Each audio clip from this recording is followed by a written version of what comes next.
Let's get it on.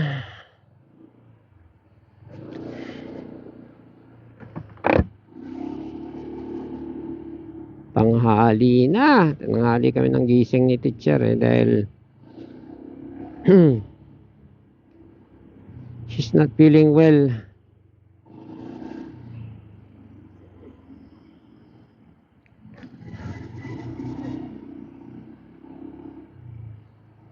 Pinakamurang ano na nga lang bibiling ko kaya sa pen.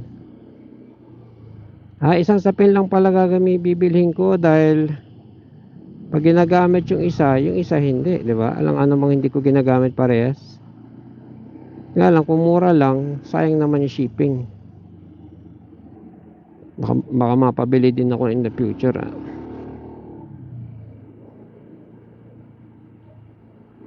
Yan natin. Mura lang, 100 plus lang eh. Parang yung ganun din anong kanina. Para lang siya sa Alikabok. Sinasawa garahe naman eh.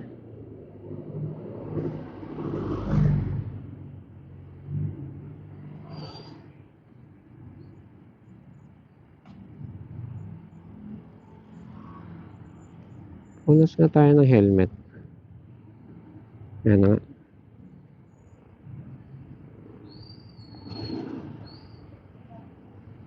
Helmet ko yata madumi.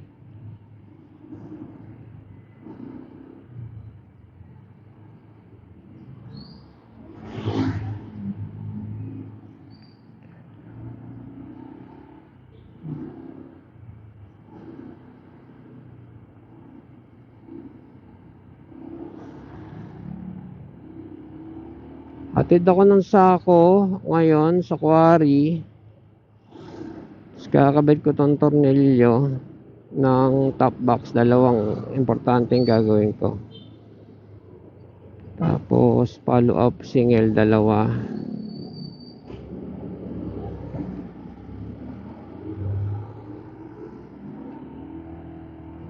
Gumitin ako makabili ang lipobitan sa Mercury.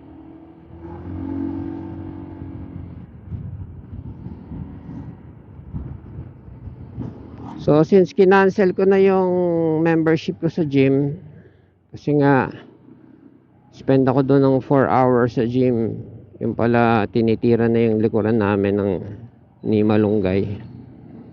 Hindi Malunggay yung tinitira niya, kundi yung bahay, yung lupa namin, sinasakop niya na. So doon ako magtatayo ng gym. Project ko ngayon yung likuran namin. Nagpasimento ko na ng konti. Kulang pa sa semento. Nilipat ko na doon yung pangbaras ko, pang ano ko. Tapos papa-welding ko na rin yung weights ko. Basta lilipat ko doon yung mga gym equipment ko. So kumpletuhin ko yung semento. Kulang pa ako ng mga materyales. Kaya ako magdadala ng sako sa quarry kasi may tropa ako sa quarry. Dati kong supplier. Sa truck niya, kapag nagdidiskarga siya, pwede magkutkot, makakailan sako ka rin doon. So bayaran ko na lang siya.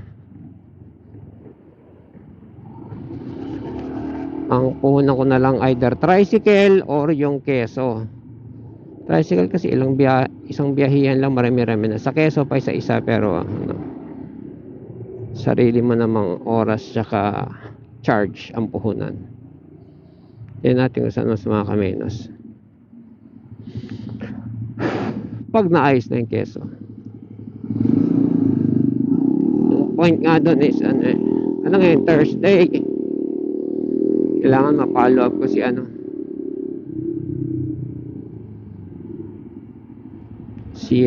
Greg. Sobrang tagal na. Kailan ba yung bagyong Katrina? Yun ang batayan ko bagyong Katrina. Kasi after Katrina, 2 weeks siyang gumana bago bumigay. So simula nun hindi na nagamit. Inatupag ko na yung pagpapaayos. And ito yung pinakahuli. Andyan na yung battery. Gawa na yung battery. Yung battery, in order yon from China na 30 days at the most. O 20 days ganyan. Tapos ginawa nung technician na ang tagal ni Greg. Nakabwisit. Ang hirap ng kumuha ng technician sa electric. Hindi pa handa ang mundo sa mundo, ang Pilipinas, sino pa man sa electric world. Kung meron mga scammer, kung matino, mahirap. Mahirap kasi loaded lagi.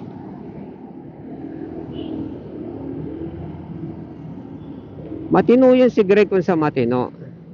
Ako yung hindi matino kasi nagbinayaran ko kagad siya. Ang bayad namin, agreement namin, ex-deal kami. Sa kanya na yung luma kong battery. Isang set. Yun na yung bayad sa labor. Pero kinuha niya na yung kaagad. Ako super bait. Binigay ko naman. Kaya inaano ako ni teacher. Sabi niya, ikaw kasi masyado ko matiwala sa tao. Binigay mo na yung bayad, hindi pa wala pang nagagawa. So nasa kanya yung battery ko. Nagawa niya na yung battery. Ikakabit niya na lang. Pero ang dami niyang alibay bago ikabit. Kesyo ganito, kesyo ganon. Patatagalan ng gusto. Pangalawang linggo na ngayon. Pag ito hindi pa nakabit, 3 linggo na. Di ba? Ang alibay niya wagas.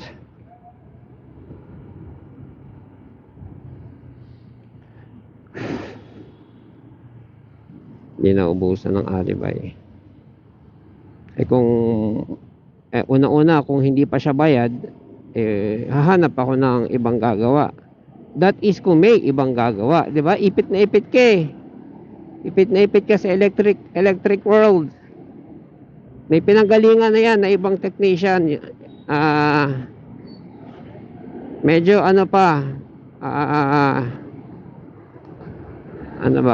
bago-bago pa.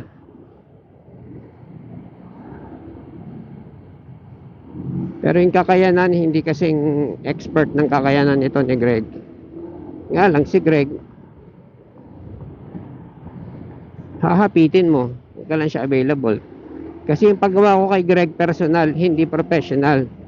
Ibig sabihin, kinontak ko siya as personal. Inuuwi niya yung battery o dinadala niya sa shop. May pinagtatrabaho ko siya sa shop dyan sa Caloocan o dyan sa GMA kung saan man. Meron siya pinagtatrabaho na shop.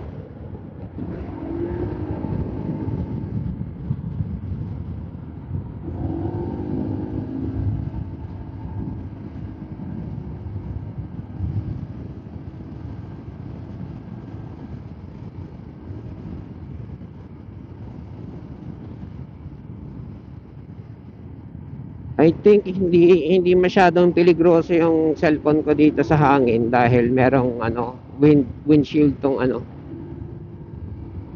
itong Honda, which is good. Yan ang natutunan ko sa Quezon nung binili namin tong Honda.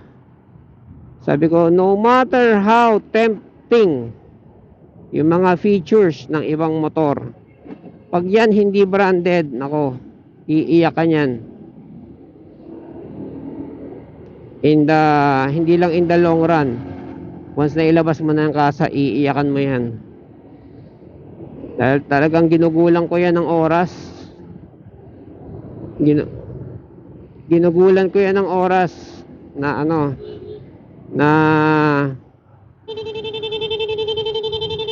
ginugulang ko yan ng oras na pagre-research.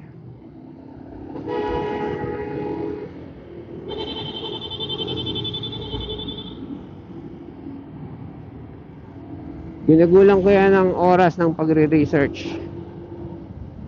Siyempre, hinahanap ko anong gusto ko, di ba? So, nakita ko kung ano yung gusto ko. Hindi ko pera yan, by the way. Nakita ko kung anong gusto ko. Ngayon, kung bibiling ko yung gusto ko, iiyakan ko naman yan paglabas ng kasa. Why? Sorry na putol. Ewan ko, magpa-part 2 ba tayo o back to start tayo? Kainis. Yaman na.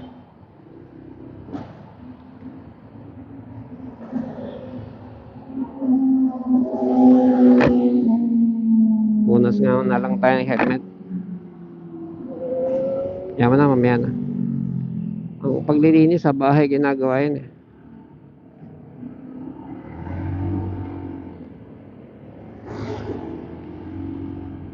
Anyways,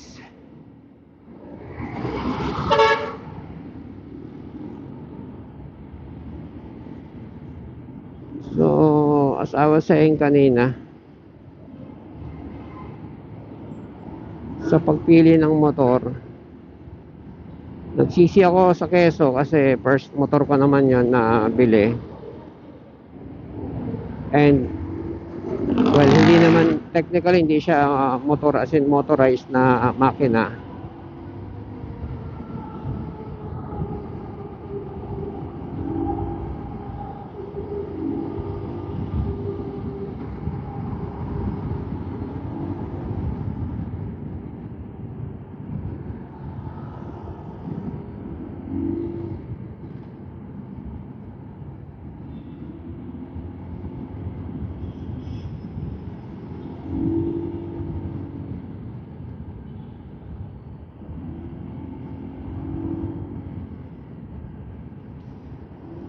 Ay.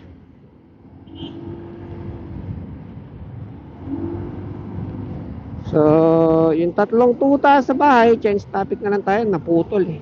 Kaya mo na yun. Tatlong tuta sa bahay.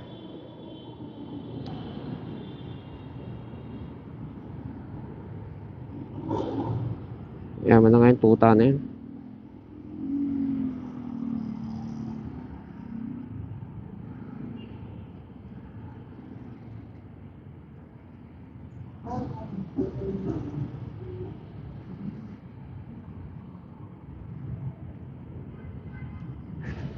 Nanghali kami kasi si teacher not feeling well.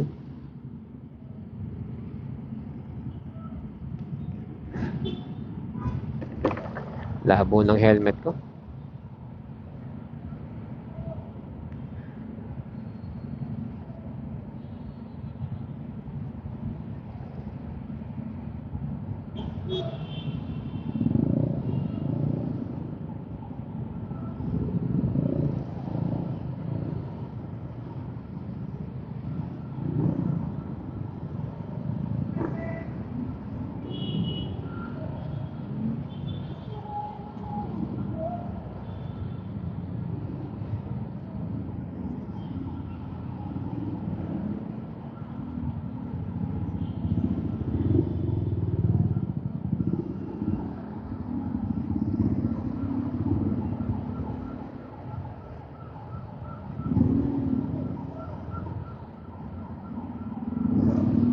Raider. Sipin mo, ganyan kagaan yung motor. Naku boy, di ka kita niyan boy.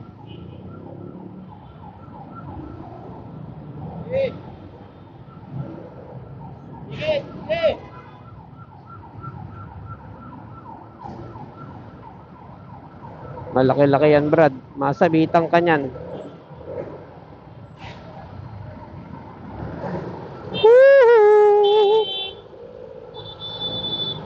Iyan ah. Ay jeep, ay jeep.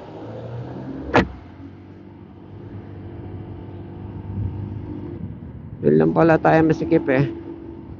Hindi biro mag-traffic ng ganyan ha. Stressful yun ha.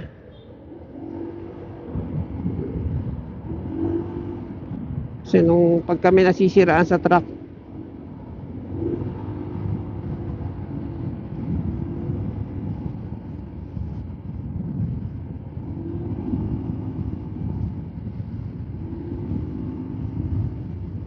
as in, kumatok yung truck, bumaba ako, nag-traffic ako, stressful. Ako nagdadrive.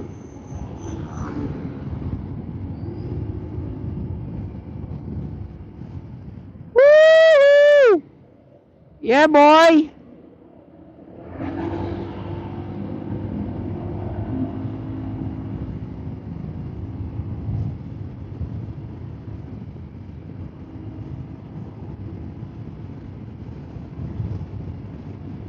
Well, at least hindi niya tinuloy. Pero pag gaganong ka kasi, kailangan maano eh, mahaba. Hindi yung matalas. Di pa na lang kung matalas yung pupuntahan mo.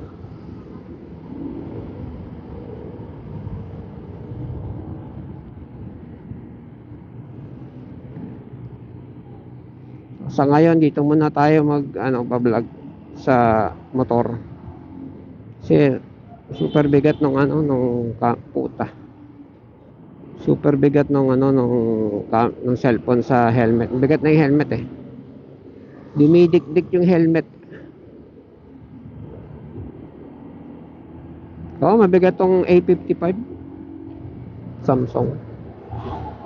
Kaya pala yung sunod na model nito manipis, magaan. Pero syempre, yung battery niya hindi kasing tagal na itong battery. Actually, itong battery nito, problematic ako din sa battery nito eh. Ang dami kong pinatay na features nito. Cellphone na yan. Ang dami kong pinatay na features like running in the background. As in out of the box, ang dami kong pinatay. Kasi sabi ko, bakit ang bilis malobat?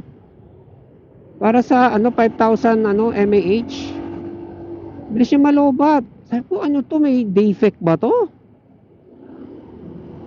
Ayoko na layo ng pinagbilhan namin eh. Ayoko nang problema sa return. Ginawa ko, patay na lang ako ng mga features. Para medyo tumagal ng konti. Bilis yung malobat eh.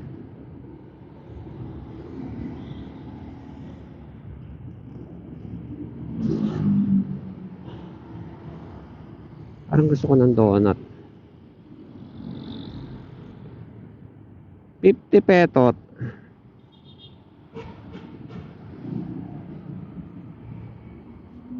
Ayan tayong donut.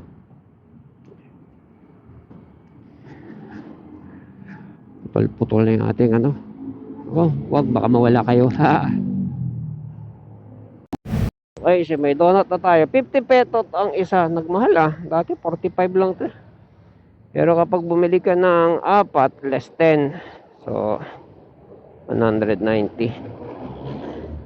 Kinakain ko lang naman dyan yung yung merong cashew nuts. Tsaka malaki yung donut nila dyan. Masarap yung palaman. Well, wag naman araw-arawin.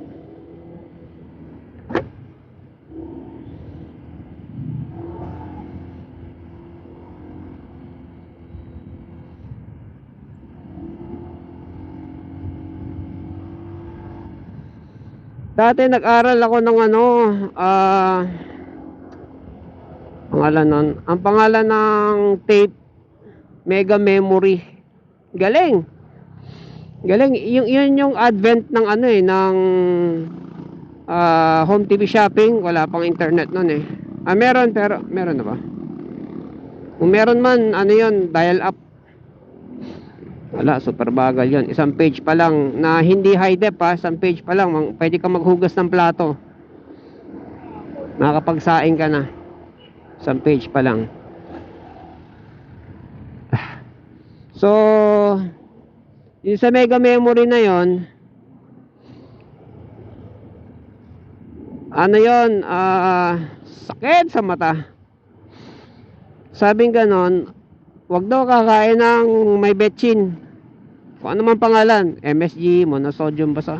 Iba-iba lang nila pangalan eh.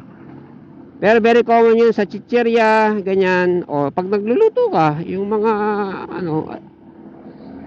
mga branded, 'di ba? Isa lang naman sikat na brand 'yan eh. Pero kahit na yung yung dilaw, yun meron yun MSG ganyan. Alam ko nga kahit yung mga cubes eh. Mga beef cubes ganyan, meron din 'yan. So lahat ng flavoring hindi yan nawawala. Ngayon sabi niya, wag daw kakain ng ganun kasi makakasira daw 'yun ng sharpness of mind and memory nakaka-cloud down putek. Ano 'yun? Dulas. Hindi siya tubig, langis siya.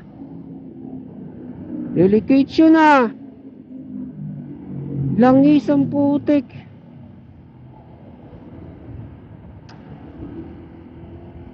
So ingat muna, hindi pa natatanggal yan. Anyways, huwag na lang hahataw. So bumili ng lipobitan eh. Ang gastos ko ng pera ko ba yan? Gusto kaya Mercury.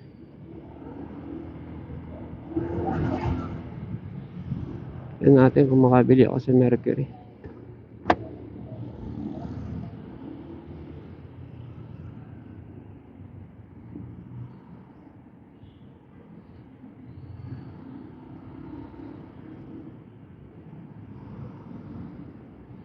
Try natin ha.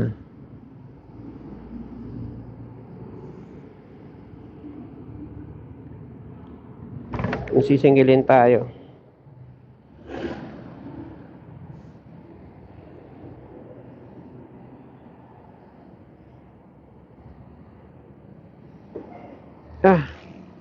Okay, BRB.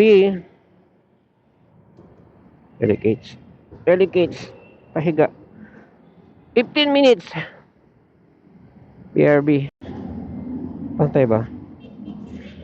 So, supposedly, 15 minutes or less, libre dito sa parking. Binilisan ko naman, pero di ako tingin sa oras. Bumili lang ako ng Cobra para makarami tayo ng exercise ng gawain mamaya. Nang wala silang malaking lipobitan.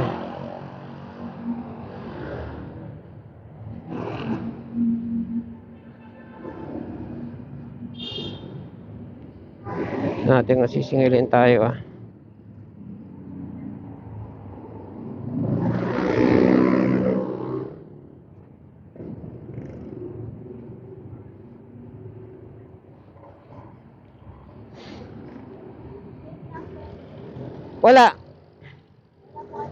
Wala.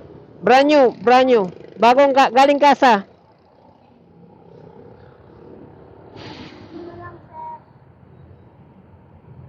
Pangalan mo na lang. Valencia.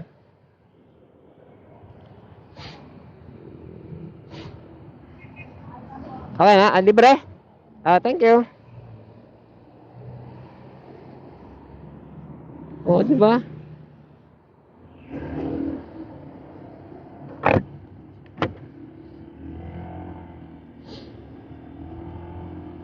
Ayun libre.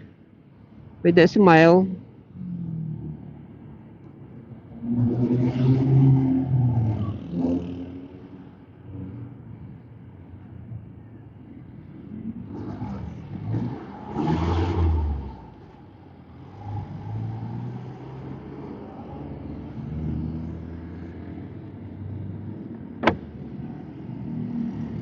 Sarado pa yung So, priority. May lipobitan, check. Priority, sako. Dalhin yung sako.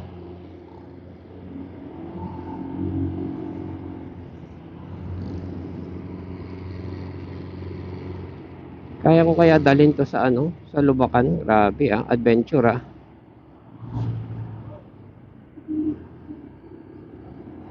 Pagsisirain ko to, bike lang. Keso nga, hindi ko dinadala doon halos Isang beses ko parang nadadala doon. Pero yung niya, yung putik niya kumakapit sa gulong Para siyang malasemento yung dating. Doon sa quarry sa quarry. Yung kalsada pa lang papuntang quarry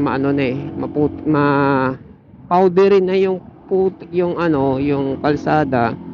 Tapos hindi siya nawawalan ng tubig, so lagi siyang maputik. Ganon.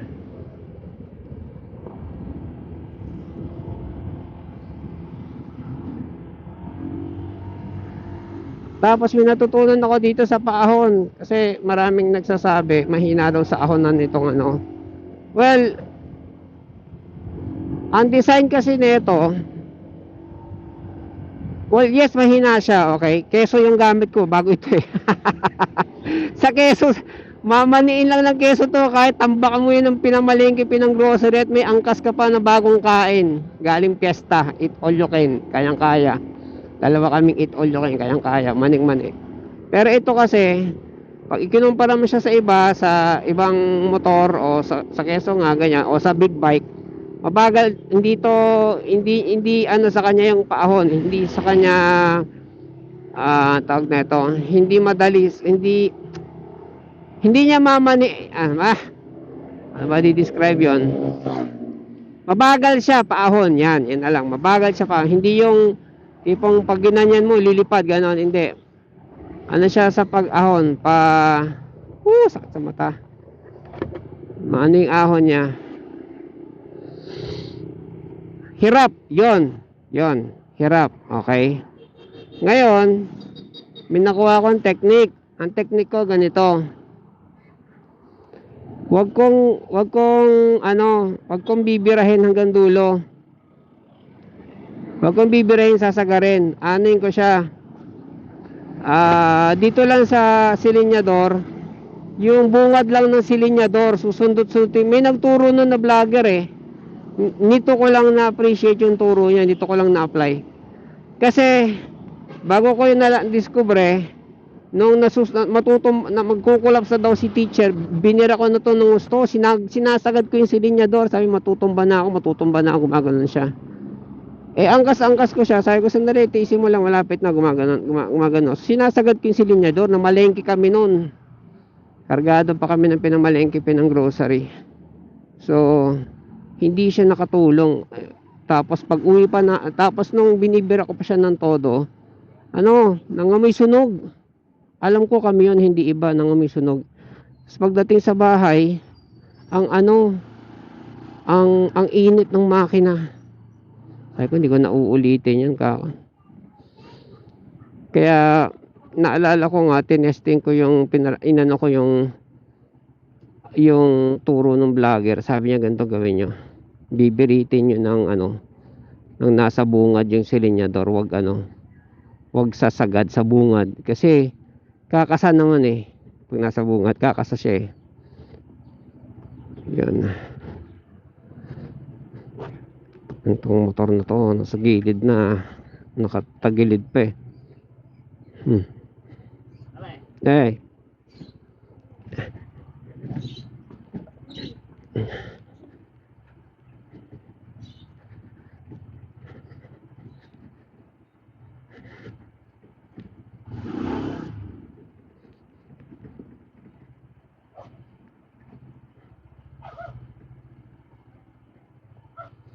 Ayan, hindi ko na kayo madadala rin kasi bitbit ko yung cellphone eh. So, see you later alligator.